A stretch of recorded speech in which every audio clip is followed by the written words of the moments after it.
Imagine trying to um, fix a bug in a child's moral compass just by changing the physical way they write a single letter. Right, which sounds totally impossible. It sounds like absolute science fiction, honestly, or, I don't know, some kind of linguistic magic trick. Yeah, exactly. Because usually when we think about the words we write down, we treat them as these passive vehicles, like they're just tiny little delivery trucks that carry our pre-existing thoughts from our brain onto the page. Just a mirror reflecting what's already there. Right.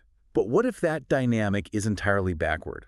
What if the physical, mechanical way you write a single word could actually reach back up your arm into your brain and completely rewire how you understand your own moral responsibility? Which is a wild concept. It demands a really profound shift in perspective. Well, absolutely. You have to stop seeing language as just a mirror that reflects your reality and start seeing it as the actual architecture that builds your reality from the ground up. Which brings us to the fascinating focus of today's deep dive. Yeah. We are looking at this incredibly dense, fascinating document dated May 14th, 2026. Yeah, the Sinamica Charter. Exactly. It's titled Sinamica, a foundational charter for compositional conscience pedagogy. And this is authored by Paul Yi and his co-signatory Kathy Yi, who also goes by Mamaluka for the Cross-Cultural Institute. And, our mission for our conversation today is to unpack a very specific, incredibly ingenious proposal buried within this charter. There's a lot in there for sure. Oh, there is. But they outline what they call a compositional rereading of a 500-year-old Chinese philosophy. Right. And the ultimate goal here is to fundamentally change how we teach morality and conscience to children on a global scale. It's massive. It really is. We're looking at this space where ancient calligraphy, cutting-edge neuroscience, and modern global education all just collide. Okay, let's unpack this, because to understand the innovation, we have to start with a historical foundation, right? Yep, you have to look at the history first. So the charter focuses heavily on this philosopher named Wang Yangming. He was active from 1472 to 1529. A major figure. Huge. And his central defining instruction, like his core philosophical doctrine, was a concept pronounced ziliangzi. Right.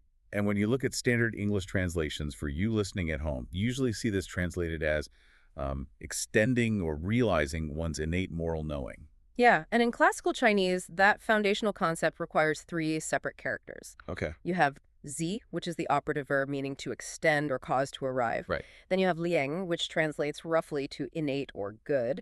And finally, si, meaning to know or knowledge. Now, if you are a student sitting down with a brush to actually write that original compound out, it is a seriously labor-intensive process. Oh, definitely. It takes 25 distinct brush strokes, and 10 of those strokes belong entirely to that first verb, zi. Which is a lot of effort for one word. Exactly. And this is the exact moment where the Sinamica Pedagogy steps in and proposes something that seems really radical. Yeah, they execute this maneuver they call a compositional move. Right. So they propose taking that abstract 10-stroke verb zi and just excising it from the phrase completely, just ripping it out. Just deleting it. Yeah. And in its place, they substitute this tiny 3-stroke symbol. It's a movement fix called chuo. Okay. And when you make that substitution, the new philosophical compound becomes shualiangzi. That is a massive mechanical reduction. Like you drop from 25 total strokes down to 18. Yeah, it's huge. That's a 70% reduction in the stroke economy on that operative verb alone. Right. And I mean, my immediate thought when I read that was software engineering. Oh, interesting. Yeah. It feels identical to a developer refactoring the code of a clunky, outdated operating system just to make it run faster. That's a great analogy. You strip out the bloated legacy code, you replace it with something incredibly sleek and lightweight, and suddenly the whole machine operates with more efficiency. Right. But hang on. Isn't rewriting a revered 500-year-old philosophical text just to save 7 brushstrokes? Basically vandalizing history for the sake of efficiency? I mean, that reaction makes total sense, but the stroke reduction is actually just a byproduct. It's not the goal at all. Wait, really? Yeah, it is not about saving ink or writing faster. It's about shifting the entire semantic register of the philosophy. Oh, okay. Meaning, it's not just a spelling update, It's a total overhaul of how the concept is actually experienced in the mind and body. Now so. Well, look closely at that original verb, zi, to extend.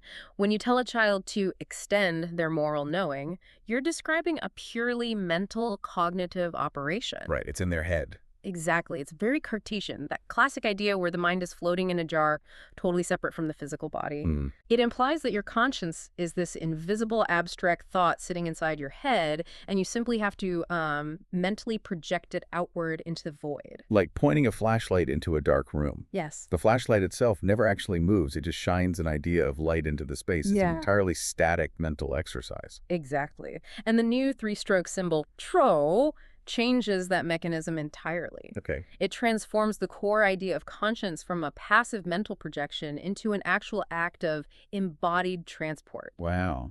You aren't just thinking about a moral concept from a stationary position anymore. You are physically moving it from one place to another. Okay, so if we're actively moving away from a mental thought and moving toward embodied transport, we really need to visualize the vehicle here. Right, we need a picture.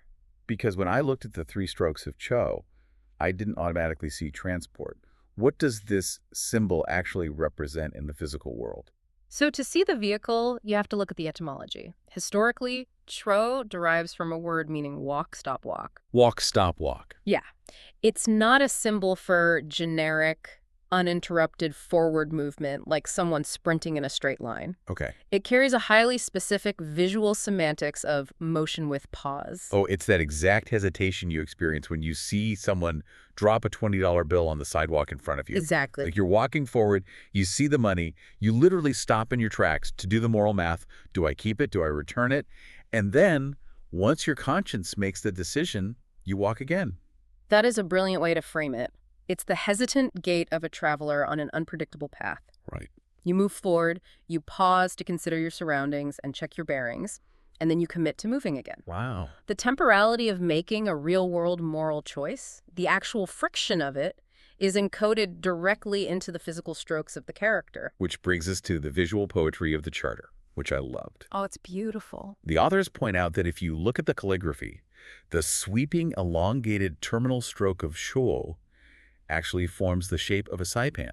Right, a saipan, which translates literally to 3 planks. Okay.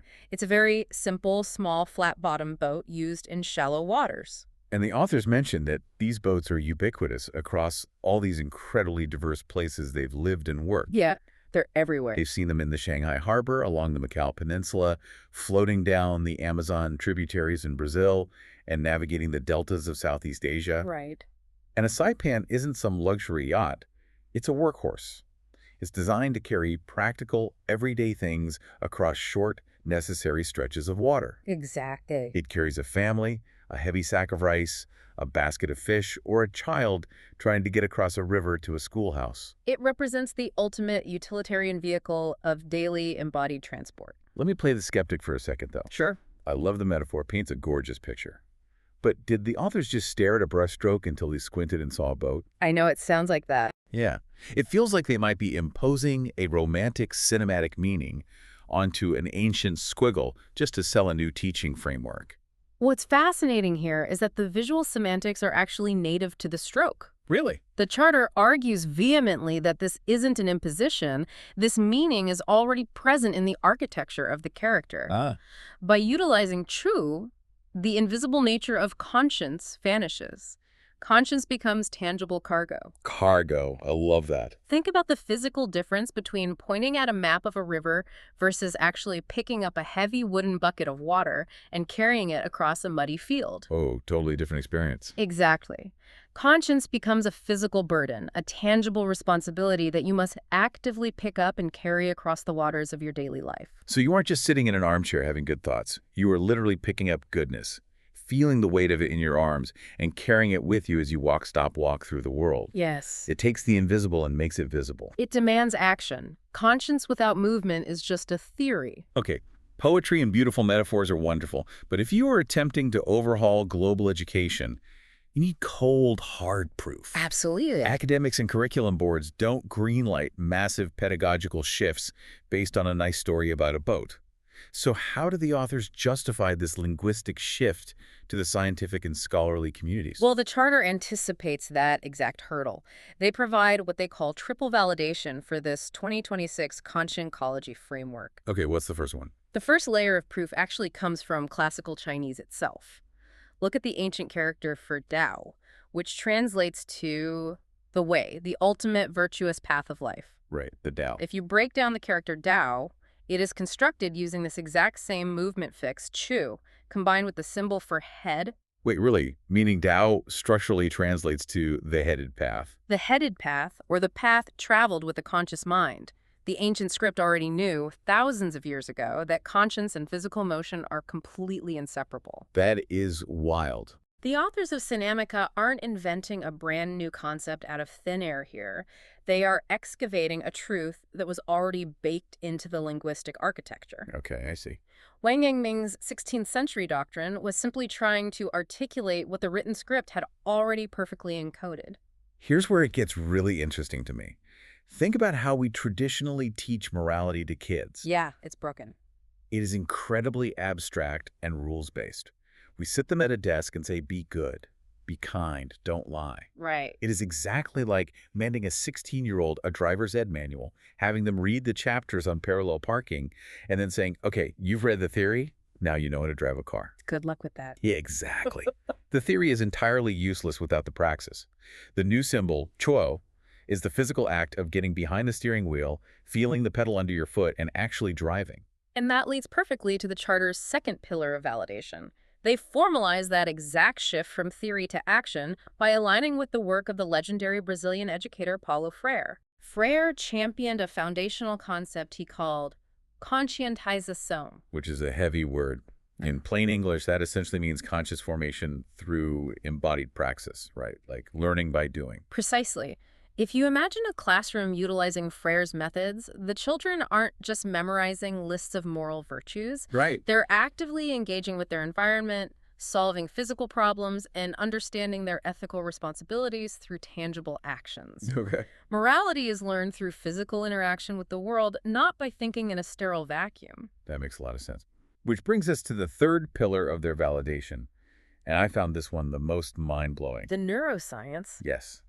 The Charter aligns this pedagogical shift with modern neuroscience, specifically Dr. Donna Van Bogaert's precognitive conscience hypothesis, or the PCCH. Yeah, the PCCH introduces the 160th of a second rule. Walk us through that. This hypothesis states that the human brain fires a conscience signal like a raw biological moral intuition at exactly 1/60th of a second after encountering a stimulus. 1/60th of a second is faster than a literal blink of an eye. Yep.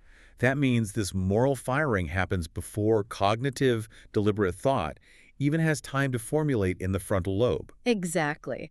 The moral impulse is entirely precognitive. Your body, your neurological wiring, registers the moral weight of a situation before your conscious mind has even started to process what you are looking at. And this is where the walk, stop, walk, meaning of the true symbol, becomes absolutely vital, doesn't And it? it ties it all together. That pre-deliberative physical hesitation of a traveler, that moment where the foot pauses before taking the next step, perfectly, physically encodes this lightning-fast neurobiology. It's a perfect match. When a child writes that stroke, the physical hesitation of the brush mimics the neurological firing in their brain. The modern neuroscience matches the 500-year-old calligraphy with terrifying precision. It synthesizes neuroscience, ancient philosophy, and modern pedagogical action all into a single three-stroke symbol. The child feels the hesitation in their hand, which reinforces the precognitive hesitation in their moral circuitry. Logically, the science, the history, and the philosophy align beautifully. But, and there's always a but, if we are talking about a global educational rollout, the next massive hurdle is implementation. For sure, the politics of academia. Right. If I'm a philologist at Zhejiang University or some Jesuit scholar who has spent decades studying the precise canonical texts of ancient China, I'm going to lose my mind if some new institute tries to overwrite the sacred archives. Oh, they would revolt. You can't just delete characters from history. You'd have to create some kind of isolated sandbox where the ancient texts stay untouched, but the new pedagogy is clearly marked. Well, the Charter navigates that academic minefield through a brilliantly structured system they call the two-tier discipline. Okay. They lay out strict, non-negotiable rules of the game to ensure an absolute philological defense while still allowing for aggressive pedagogical innovation in the classroom. So they establish a clear boundary, what lives in Tier 1. Tier 1 consists of classical assemblies. These are compositions, like the character Dao we discussed earlier, that already exist untouched in canonical Chinese. Got it. Their breakdown is historically and philologically sound, completely backed by ancient, revered dictionaries like the Showan-Jiozi. So no one can argue with it. Right. No academic gatekeepers can argue with them because they aren't changing anything there. They simply recover what the ancient script already dictates. It totally protects the archive. Yeah. But then we have Tier 2, which is where the sandbox opens up. Exactly. Tier 2 introduces demonstration compounds. This is the space where our new word shouyangzi actually lives. Okay. And the charter is extremely explicit about the boundaries here. These demonstration compounds must always be clearly, visibly labeled as Sinamica constructions. So there's no confusion. Right. They can never be passed off as canonical classical text. It's basically a fail-safe for academic integrity. Yeah. The citation protocol is incredibly rigid. If you are in a formal, philosophical, or academic setting, the canonical 25-stroke version Z Liangzi must be cited first. Okay, and then? The Sinamica reading is offered second, specifically framed as a pedagogical tool. It is designed to be transparent. That's smart. It gives teachers a working kinetic vocabulary for the classroom without erasing a single stroke of the original historical text. It is a masterclass in compromise. You preserve the sanctity of the museum, but you give the kids a playground where they can actually touch the concepts. Precisely. And setting up that playground opens the door to something much larger than just one phrase. By authorizing this method, the charter introduces an entire conscience compound family. Oh yeah, because once you established show as the universal engine of moral transport, you can attach it to any abstract virtue to make it suddenly tangible. The charter lists some incredible examples of this. Concepts like shuo, which translates to carrying benevolence on the path, or chuoshan, moving goodness forward through the physical world, and chuoxing, transporting fairness, literally carrying the center. It's a whole new vocabulary. You go from having a list of static rules to having a cohesive kinetic curriculum of conscience in motion. You take lofty, floating philosophical concepts that a child might really struggle to grasp, and you anchor them to the physical, understandable act of moving an object from point A to point B. So what does this all mean for you, the listener? Why should you care about a foundational charter redefining brushstrokes in 2026? Well, the scale of the ambition here is what makes it relevant to everyone. The charter explicitly docks this entire pedagogy into the openbooks.ai children's curriculum. Oh, okay. They are providing the foundational structural content for what they call a $1 per citizen per year platform. Just think about the scale of that. $1 per citizen per year. It's unheard of. That is designed to bypass every economic barrier and achieve radical, ubiquitous accessibility. The ultimate goal is to make this embodied moral teaching available to every single child in participating nations, completely regardless of their infrastructure. Wow. They take Wang Yangming's 16th century philosophy, validate it with 21st century neuroscience, and distribute it globally for less than the cost of a cup of coffee. And the vision doesn't stop at the borders of the Chinese language either. The charter hints at expansive future frameworks they're tentatively calling Lusodynamica or Romani-dynamica. That might honestly be the most quietly revolutionary part of the entire document. Yeah. Yeah. The authors propose that this same compositional principle, changing the physical architecture of a word to encode embodied moral action, can absolutely be translated to Romance languages. So we're talking about applying this to Portuguese, Spanish, Italian, French. But how does a brushstroke concept translate to an alphabet? You apply the pedagogy to the inflectional fixes of those languages. You target the prefixes, the suffixes, and the infixes. Yes. Imagine modifying a static noun in Portuguese by adding a specific prefix of movement. So instead of a child saying, "I have empathy," the actual structure of the word forces them to say, "I am transporting empathy." That changes everything. You could create a globally unified method of teaching conscience through the literal physical structure of a culture's everyday vocabulary. It is staggering when you step back and look at the trajectory here. It really is. We started this conversation looking at a tiny 7-stroke reduction in a single Chinese character. It looked like someone just swapping out a verb to save a little space on a piece of paper. Right, a minor edit. And we have ended up unpacking a globally scalable, neuroscientifically backed, beautifully poetic mechanism to teach human beings that morality isn't just a passive thought rattling around in their skulls. Exactly. It is cargo. It's a tangible, heavy, vital thing that you have to actively pick up and carry with you as you navigate the turbulent waters of your life. It forces us to completely reevaluate the connective tissue between the language we speak, the way our neurons fire, and the physical actions we take in our communities. Which brings us to a final, entirely new thought for you to take away from this deep dive. Yeah, something to chew on. If the structure of a single written character can dictate whether we view morality as a passive thought or an active physical burden, look at the vocabulary you use every day. Right. What are you saying? What invisible cargo are your own words forcing you to carry? And, is it time you refactored your own script? That's a profound question. We really are the architects of our own reality through the words we choose. We absolutely are. Thank you for joining us on this deep dive. As always, our goal is to bring these incredible multi-layered perspectives to the surface and give you the tools to see your own world a little differently. Thanks for listening. We will leave you with the closing motto of the Sinamica Charter, which perfectly captures the spirit of this entire endeavor. Be true, do good, make the world beautiful. Keep carrying that cargo. We will see you next time.